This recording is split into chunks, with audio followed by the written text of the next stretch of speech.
this for Hampshire. Yeah, unbelievable. Just a massive crash for Hampshire. Hits a kicker, has to eject midair. Unbelievable that he got up. The bike, obviously, very second hand, but thankfully he was okay. Yeah, that was very fortunate as Ferrandis goes on to take his third straight moto win. As mentioned, career high, Jim Lawrence taking second in that one. Another pretty good start by Ferrandis' standards. In this one is Alex Martin on the JTR Suzuki on the inside, getting edged out by Justin Cooper. So more Yamahas driving more hole shots. Yeah, then the section that really hurt. McElrath first on it, I think he started to figure out, but Ferrandis had just been strong all day. Another great start. Didn't waste any time moving the front. Good battle here. You got McAdoo and Martin almost gets shoved off the top of that man-made mountain. He makes the pass on McAdoo. He was none too happy about that. Then Hunter Lawrence, who was having his best race of the year, as well as his brother, engine expires in the second moto, so he'll score 0 points for that. The shout out to Jordan Jarvis, the female who gets in as an alternate. She was 9th in the LCQ. They take top 4. 5 riders didn't go to the gate in Moto 2. She got to race against the men. Oh, that's lovely to see. She's been working so hard at this, and it's a really tough feat for them. But more action. Martin brothers. Yeah, you wouldn't think brothers, but Jeremy wanted it. Alex didn't want to give it up. They make a little contact. Alex loses his balance, goes down. But this guy was just flawless all day. Not the day the Martin brothers wanted, but perfect for Ferrandis. 1-1, matching the 1-1 sweep of the previous race at Millville, Minnesota. Jeremy Martin does salvage a podium. Justin Cooper, first overall podium for him in 2020. There are the results from last week. Ferrandis, the 1-1. Cooper finally up on the podium. Cooper, by the way, was fastest in qualifying today in the first session. And we'll have session number 2 coming up here in just a moment. Jeremy Martin hanging on for podium there. Chet Lawrence, 4th. That's happened far too many times for him. Saw Shane McElrath running up front in some of the motos last week.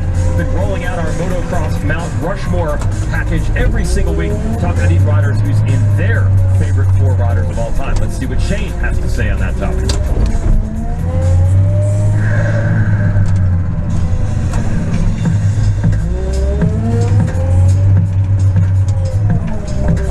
One is Ricky Carmichael, because I would say Ricky Carmichael's kind of like George Washington, like the founding father of modern day motocross. Like he was the one who outworked everybody and kind of started out like modern day motocross, I would say. James Stewart, for just the amount of talent that he had and still has. Like I don't think I've ever seen anybody ride just like James Stewart. Like I don't think it's possible, really.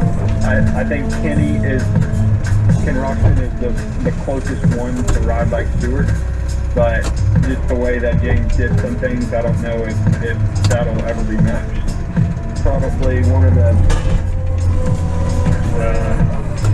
I would say toughest guys out there, that's still out there. And then, well, I guess he just retired. Fortunate to be Ryan Duncan. Just the way that he managed himself, the way he managed his character and everything, while being an ambassador for the sport. That's somebody that we can all look up to, not only on the bike but also off the bike. So there's the top 4 in the opinion of Shane McElrath. McElrath's teammate, Justin Cooper, as I mentioned at the beginning of the show, was fastest in the first qualifying session today, and he almost won this race last year. Had a good battle with Adam Cianciarulo. Although it's a lot different from last year at this track to this year. I didn't throw the hoodie on.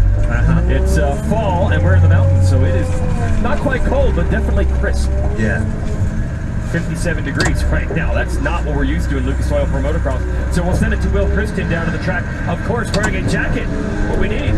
Yeah. That's right, because like you said, 56, 57 degrees out right now. Completely different to this time last year. You know, we're talking about a 3-month shift in when this race was. It's normally kind of around that June time.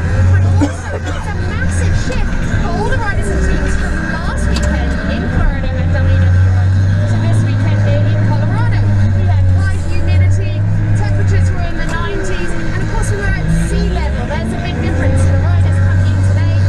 It's all changed with weather, and now they're riding in around 5,500 feet. So really quite different, but all the parts involved. I spoke to the riders earlier and said, look, does it affect you guys at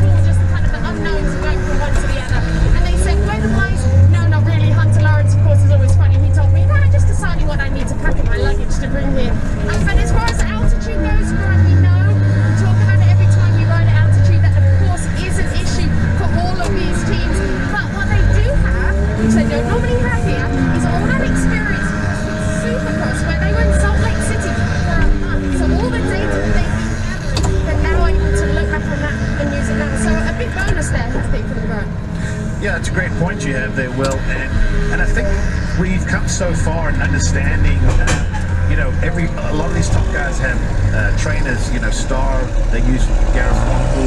A lot of times behind the scenes, they have sports medicine doctors involved. They get blood work done, so they're trying to learn their bodies and what makes them, what works for them. Because what works for one rider doesn't always work for everyone. So to Will's point, I think being up in Utah was